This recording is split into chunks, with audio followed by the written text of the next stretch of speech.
Her name is Vicky Gould. She is a best-selling author and a certified law of attraction coach.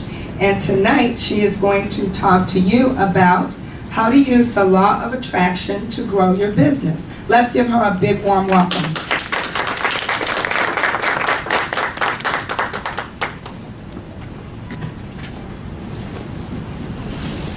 Good evening, everybody. Okay, the thing is like, I think I need to stand here.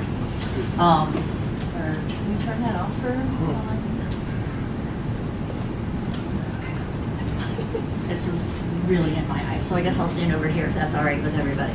Yep. All right, cool. So, good evening, everybody. As Alanya said, I'm Vicky Gould, and I go by the Words Lady, and most people know me as a best-selling author and a coach. I've helped 92 different entrepreneurs and people become best-selling authors. But what people don't really realize all the time is that behind my coaching is the law of attraction. So I am certified through Joe Vitale. I am coached by Lisa Nichols from The Secret. And the law of attraction underlies so many things in our lives, not just business, but personally as well. So how many of you actually have heard of the law of attraction? Okay, perfect. So most people. For those of you who don't know what the law of attraction is, Wayne Dyer has a quote that says, the law of attraction is not about what you want, you attract who you are. Another quote that I really like a lot is from Henry Ford, and he says that whether you think you can or you can't, you're right. Because your thoughts become things, and that's what the law of attraction is all about. So I actually started using the law of attraction before I even knew that it existed. So back in 1998, I got divorced, and I decided that I was going to create this nice little list of all the qualities that I wanted for my new husband. The big joke is that I should have created a longer list because there were only 2 things on it. But the thing was, I set out in my mind that this was what I was going to get. You guys are probably asking what it is that I put on my list. Okay, so I put on my list that I didn't want him to be a slob and that I wanted him to be a sharper dresser. And some people tell me I should have put more on there, but I did get exactly what I want, and he's a wonderful man. We've been married for about 20 years now. But the thing was that I put those thoughts out into the universe about what I wanted next, what I decided that I could have. And that's the thing that a lot of people don't realize in their business. The things that we think that we can't have or aren't for us, we actually end up starting to repel those exact things that we want. So how many of you want to have more clients? Okay, I figured. Because we're talking about growing our business. Growing our business means, how do we get more clients, right? How do you use the law of attraction to attract those people to you? So you might have heard of, like Will Smith, Oprah. These people use the law of attraction in their businesses. Another person who you may have heard of, also Jim Carrey. Have you guys heard of Jim Carrey? Okay, how many of you have heard about his $10 million check? Thank you.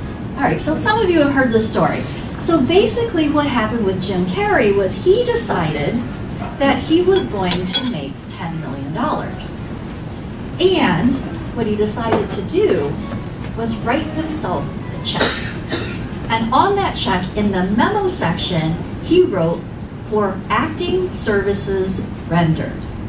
He kept that check in his wallet and would look at it, unfold it, put it back, and look at it, and he did this over and over again. He had a direction that he was going for. And in fact, when his father passed away, he put that check into the casket with his dad. And he wasn't really sure exactly when all of this was happening, but he knew that this was the direction that he wanted to go. So if you think about this story in terms of the law of attraction, now most people have heard 3 of the steps of the law of attraction, which is you ask, you believe, and you receive. But the thing is, there's actually 3 steps that people don't realize come before those 3 steps that most people do know about. So let's go back to Jim Carrey.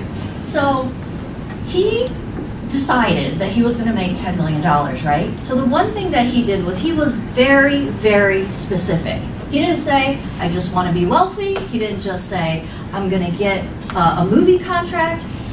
He said $10 million. And he put that out as if he was going to get it.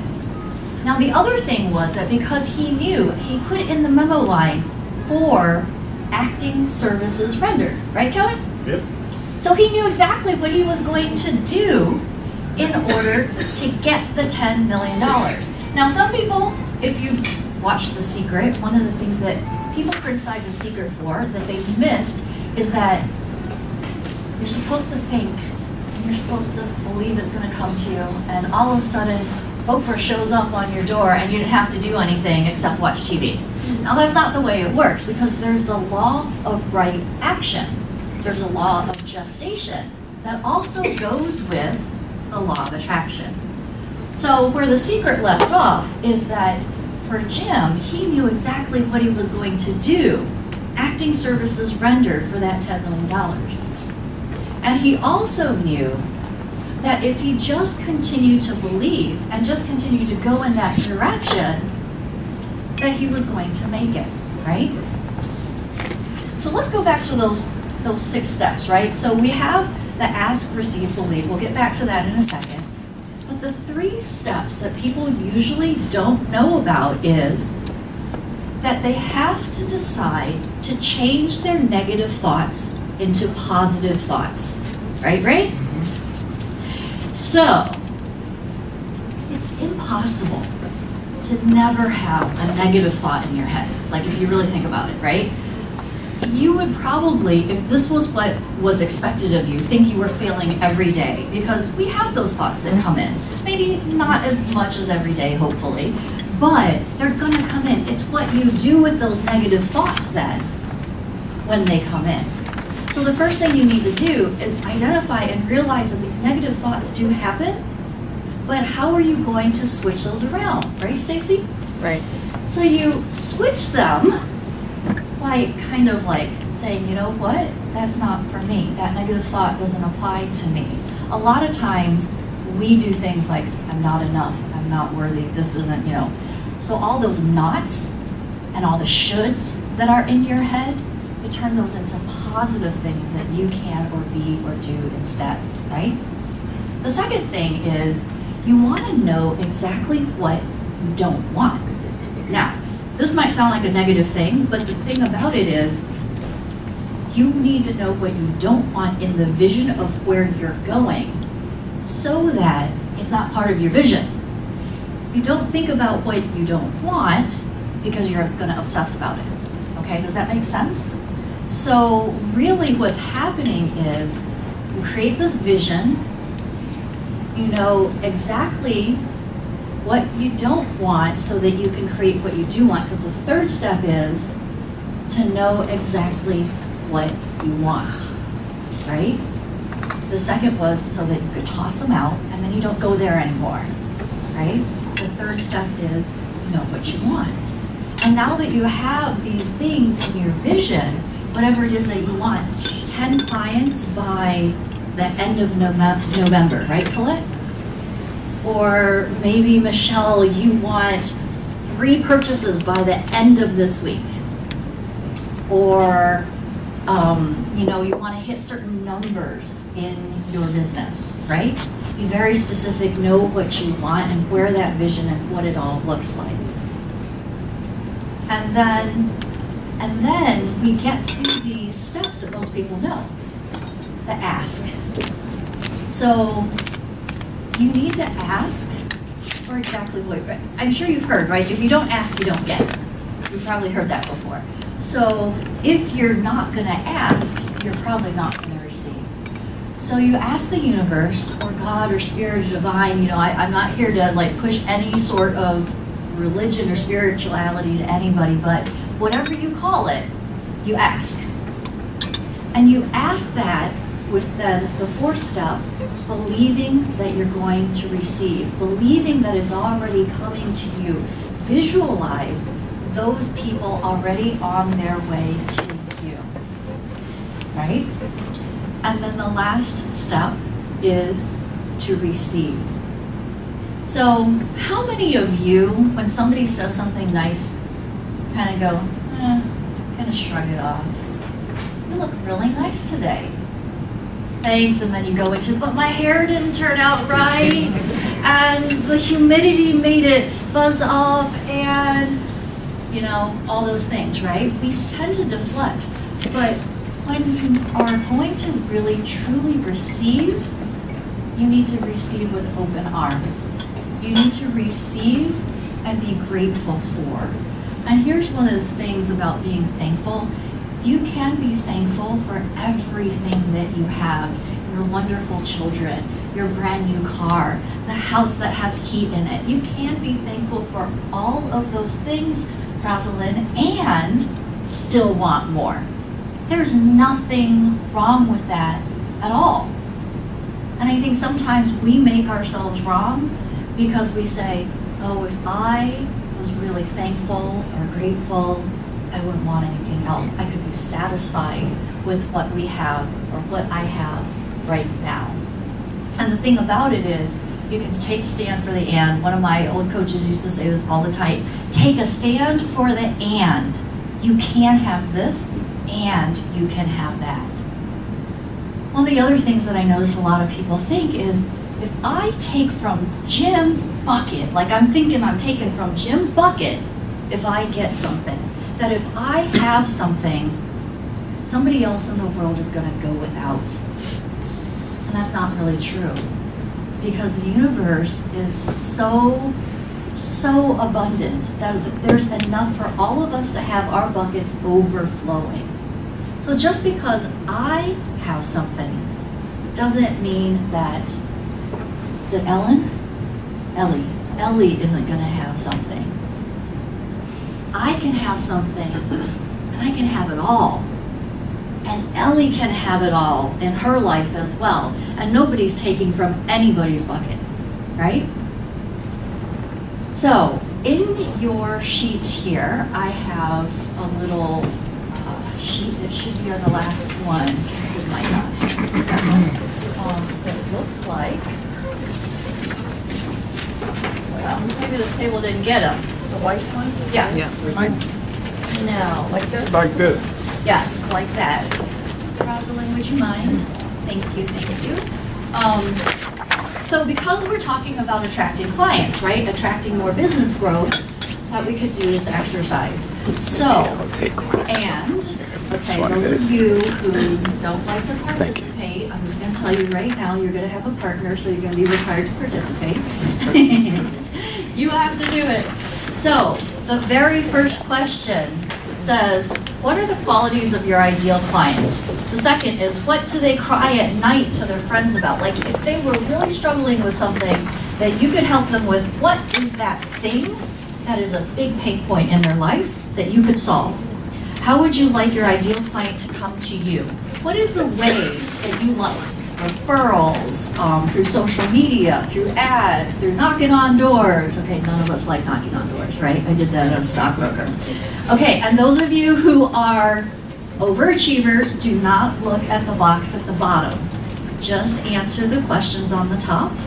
And I'll give you like 2 minutes to do that. It should be pretty quick. You guys all know who your target audience is, right?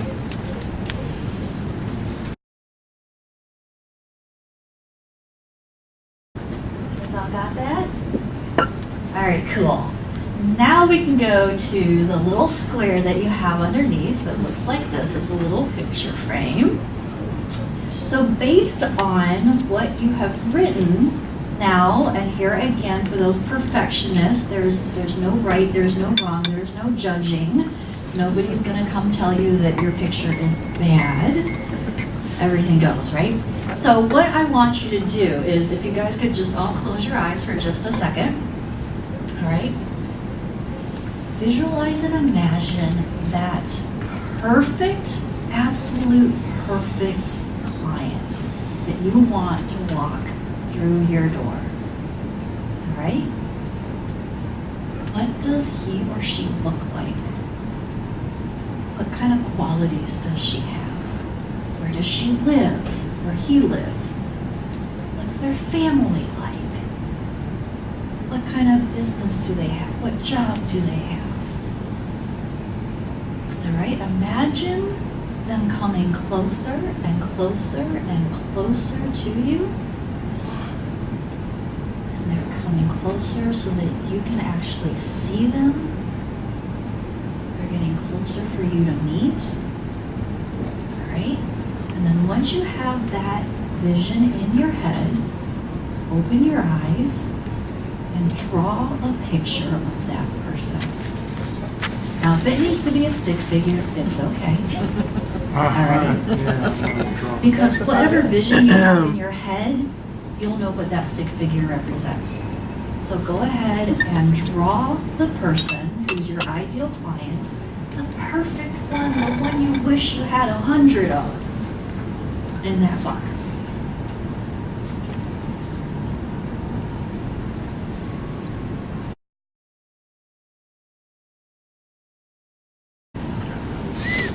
All right, you guys got that? All right, now this is where you get your partner. You gotta pair up. Might be good to pick a partner that you didn't have from like introductions, and share with them who your ideal client is. I'm like, bring me. Share with them the picture and why you drew it that way, what your vision was. Explain it to them. All right, so like maybe 1 minute on one side and then switch partners and the other person go. All right? Yeah. All right, cool. So now that you've shared with somebody else, I'm gonna tell you why exactly we did this and what you're gonna do with your picture now. So one of the reasons why I had you guys close your eyes and draw this picture is because that is the energy, that's the thoughts, those are the ideas that you're sending out into the universe for what you want. And because it's a visualization that you're bringing and not like, you know, don't get me wrong, I love vision boards and stuff, but I tend to enjoy having my clients draw their stuff out rather than cutting them out of magazines because there's more imagination being put into it. And that means that now you're really, really getting deep and visualizing that ideal person that you want to come and walk through your door, right, Mohammed? So then I want you to take this picture and you're gonna hang it up over by your desk, Christine, so that when you get up in the morning, you can look at it. I'll put it on my vision board. You guys laugh at pictures? Is that what you're doing? Okay, but the thing is, no matter what the picture looks like, and I saw some pretty nice pictures here, whether you are that artist that drew like the perfect person or whether yours looks a little more like a stick figure, you know what was in your head. So when you look at that picture on your wall, that vision that you had in your head tonight is going to be the one that comes up.